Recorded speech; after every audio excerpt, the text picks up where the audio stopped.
یقیناً آپ ایک بہت مضبوط فکر کے سوچ کے حامل ہیں اور بڑی کامیاب اپنی لائف گزار رہے ہیں، اور دین اسلام کی جس انداز سے آپ خدمت سر انجام دے رہے ہیں، یہ ہم سب علماء کے لیے ایک بہت بڑا پیغام ہے، ایک بہت بڑا میسج ہے۔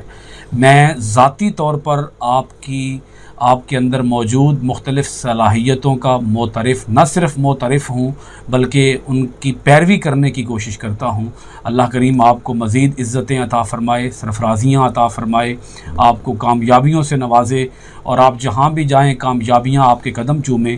لیکن اس کے ساتھ ساتھ میں آپ سے عرض کرنا چاہوں گا، آپ تھوڑا سا پاکستان کے علماء، پاکستان کے فضلاء، پاکستان کے حفاظ، ائمہ، خطباء مساجد اور دینی مدارس کے مدرسین اور دینی مدارس کے طلباء، آپ ان کو کیا پیغام دینا چاہیں گے؟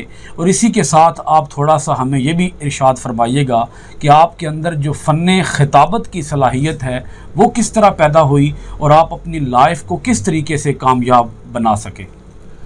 جی بہت شکریہ جناب علامہ مہرجات حیدری صاحب، آپ نے جو یہ کلمات تحسین فرمائے، میں آپ کا شکریہ ادا کرتا ہوں۔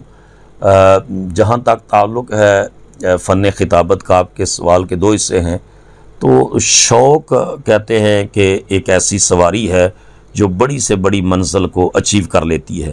میرے اندر اس کا فن کا جو ہے وہ بیج تو میرے والد گرامی حضور قبلہ حافظ باولا چشتی صاحب رحمۃ اللہ علیہ نے بویا، پھر میں اس کو وقت کے ساتھ ساتھ پالش کرتا رہا، اور جب آپ کے اندر یہ چیز، جب تک کانفیڈنس نہ ہو، آپ کے اندر کمیونیکیشن سکل نہ ہو، آپ اللہ کے دین کا کام اور دعوت اللہ کا کام آپ کس طریقے سے کریں گے؟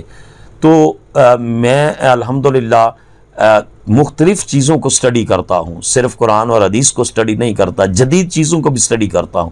تو جب آپ کے سٹڈی اور مطالعہ کے اندر ڈائیورسٹی اور تنوع ہوتا ہے تو پھر آپ کو مختلف موضوعات کے اوپر جو ہے وہ آپ الحمدللہ کانفیڈنٹ ہوتے ہیں اس موضوع پر گفتگو کرنے کے حوالے سے۔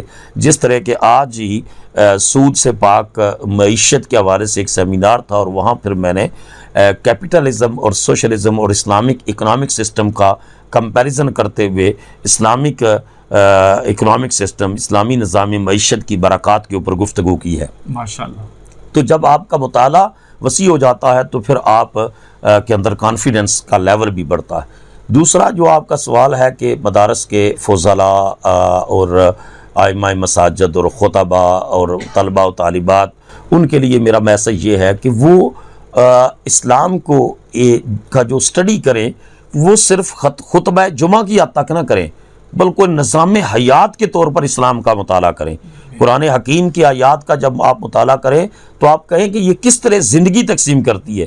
علامہ اقبال نے ایک مقام کے اوپر بڑے دکھ کے ساتھ کہا ہے کہ ہمارا جو مسلمان ہے وہ جب بندہ کوئی بابا مرنے والا ہوتا ہے تو کہتا ہے حفاظ کو بلا کر لاؤ سورہ یاسین کی تلاوت کریں، تو اس نے یاسین کو موت کے لیے چنا ہے، جبکہ یاسین تو زندگیاں تقسیم کرتی ہے۔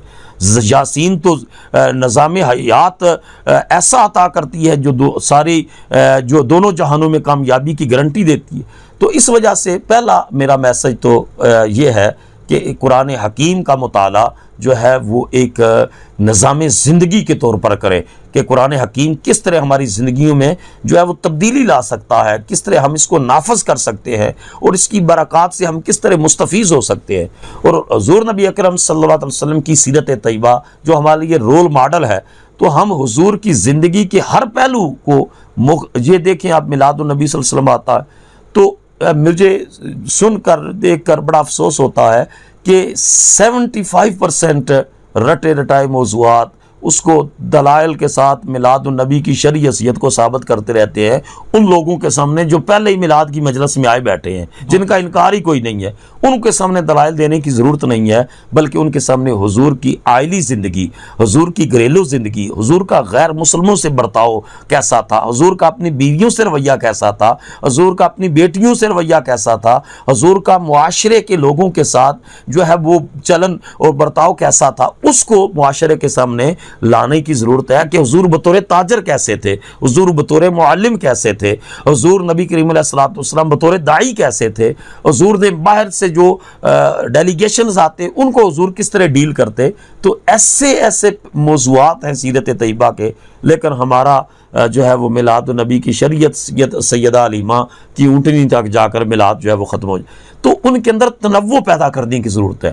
اور پھر خاص کر کے میں جو خطباء ہیں ان کو یہ میسج دینا چاہتا ہوں کہ وہ مغربی دنیا کا بھی مطالعہ کریں، ویسٹرن تھاٹس، مغربی افکار کو دیکھیں اور پھر ان کو اسلام کے ساتھ کمپیریزن کر کے اسلام کی بالادستی کو ثابت کریں. کہیں کہ جن چیزوں کو آج آپ لوگوں کے سامنے پیش کر رہے ہیں اللہ کا قرآن، حضور کی سنت اس کو پہلے بیان کر چکی ہے. پھر جو مدارس کے لوگ ہیں، میر صاحب میں آپ کو خوبصورت ایک مثال دوں. امریکہ کے اندر جو ڈاکٹر ہوتا ہے اس ڈاکٹر کو اپنے لائسنس کو کیری آن کرنے کے لیے، اس کو جاری رکھنے کے لیے 5 سال کے بعد میڈیکل فیلڈ کے اندر جو نئی ریسرچ آئی ہوتی ہے اس کے مطابق دوبارہ ایگزام دینا پڑتا ہے. وہ امتحان دیتا ہے پھر وہ اپنے لائسنس کو باقی رکھ سکتا ہے. اور ہمارا خطیب 20 سال سے انہی 2 کتابوں اور ڈائریوں کے اوپر چل رہا ہے. ہمارا مدرس انہی نوٹس کے اوپر چل رہا ہے. ہمارا جو داعی اور مبلغ وہ انہی چیزوں کے اوپر چل رہا ہے. وہ اگر جو ہے وہ پانی بھی کھڑا رہے تعفن پیدا کر دیتا ہے. چلتا ہوا پانی جو ہے وہی پاک ہوتا ہے، وہی زندگیاں تقسیم کرتا ہے. تو جب تک آپ کا مطالعہ نہیں بڑھے گا، جب تک آپ نئی چیزیں ایڈ نہیں کریں گے، ایک استاد بچوں کو پڑھانے کے حوالے سے، ایک خطیب اپنے خطبے کے اندر، ایک داعی اپنی دعوت کے اندر نئے پیمانے جو ہے وہ لے کر نہیں آئے گا، نئی چیزوں کا اضافہ نہیں کرے گا، اس وقت تک اس کی گفتگو کے اندر اٹریکشن نہیں ہوگی. میں کلوز کرتے ہوئے اس سوال کے جواب کو یہ کہوں گا کہ جو ہے وہ لارڈ میکالے 1936 میں جو ہے وہ سپریم کورٹ آف انڈیا کے ممبر کی حیثیت سے آیا. تو یہاں آ کر جو اس نے کریکلم دیا، نظام تعلیم اور نصاب تعلیم دیا، اس نے کہا تھا we want a generation Indian by birth and English by thought. ہم ایسی نسل تیار کرنا چاہتے ہیں جو پیدائشی طور پر ہندوستانی ہو مگر ذہنی طور پر انگریز کی غلام ہو. تو میں چاہتا ہوں کہ ہمارا داعی، ہمارا مدرس، ہمارا خطیب، ہمارا مبلغ یہ پیغام لوگوں تک پہنچائے اور اس کے لیے اسٹرگل کرے کہ we want a generation Muslim by birth and Muslim by thought, کہ ہم ایسی نسل تیار کریں جو پیدائشی طور پر بھی مسلمان ہو اور ذہنی اور فکری طور پر بھی محمد عربی کی غلام ہو. تو یہ میسج ہے آئمہ اور خطباء اور مدرسین اور واعظین کے لیے.